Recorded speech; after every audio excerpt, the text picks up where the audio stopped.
سردی اور ٹھنڈے پانی کے خوف سے اگر خامند کا حق ادا نہ کیا جا سکے تو کیا عورت گناہگار ہوگی؟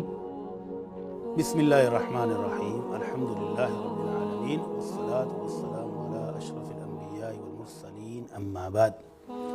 ارسلان بھائی، یہ جو میاں بیوی کا تعلق اور رشتہ ہے، یہ بڑا خوبصورت بھی ہے، بڑا نازک بھی ہے، اور اللہ رب العزت نے اس کو اہمیت بھی بڑی دی ہے۔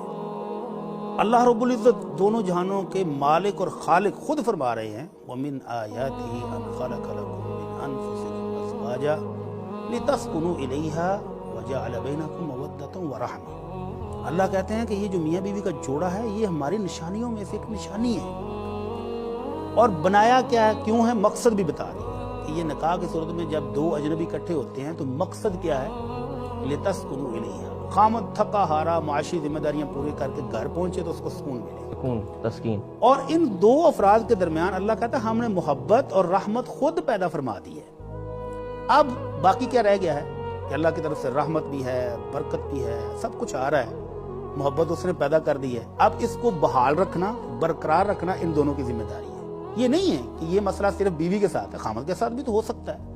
بیوی کی بھی جائز فطری خواہش پوری کرنے کا ذریعہ اللہ نے نکاح رکھا ہے، اور نبی رحمت صلی اللہ علیہ وسلم فرماتے ہیں لم یُرَ لِلْمُتَحَابَّیْنِ مِثْلَ النِّکَاح۔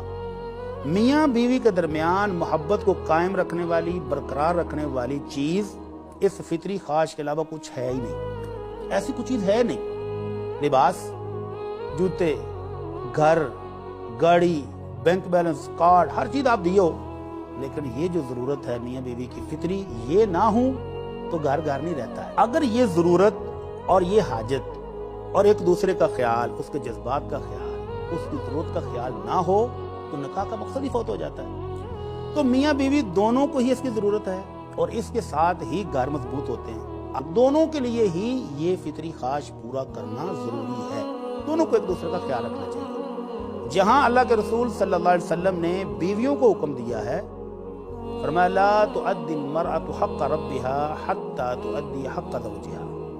جتنی مرضی عبادت کر لے کوئی خاتون، جب تک وہ اپنے خامند کا یہ حق اور خدمت پوری نہیں کرتی، اس کی عبادت بھی کسی کام کی نہیں، تو اس کی عبادات کی قبولیت بھی اس خامند کی رضامندی کے ساتھ ملحق ہے۔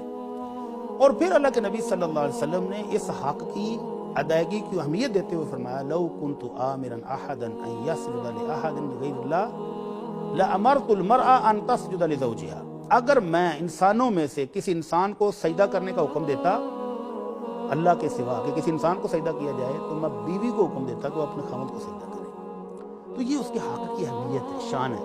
اور دوسری طرف آپ نے مردوں کو بھی کہا ہے وَعَاشِرُوهُنَّ بِالْمَعْرُوفِ، اچھے طریقے سے زندگی گزارنی ہے ان کے ساتھ۔ خَيْرُكُمْ خَيْرُكُمْ لِأَهْلِهِ، فرمایا بہترین انسان وہ ہے جو اپنی بیوی بچوں کے لیے بہترین ہے۔ تو خامند کو بھی ہدایات دی ہیں اور بیوی کو بھی دی ہیں کہ دونوں ایک دوسرے کے خیالات، جذبات اور ان کی ضروریات کا خیال رکھیں، پھر گھر جنت ہوگا۔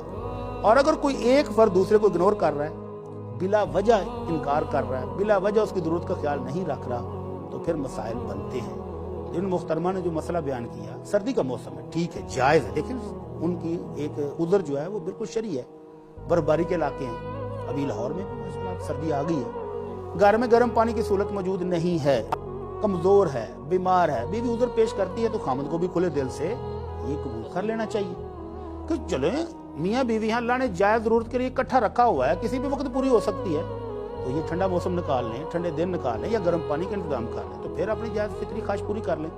تو خامند کو بھی بیوی کا خیال رکھنا چاہیے، اور بیوی کو بھی خامند کی اس خواہش کا احترام کرنا چاہیے، پھر گھر جنت ہے، پھر گھر بہترین گھرانہ ہے۔ اور اگر دونوں بلا وجہ کریں تو پھر واقعی گناہگار، خامند کرے تو بھی اور بیوی کرے تو بھی، بلا وجہ ان کی اس خواہش کو اگنور کریں۔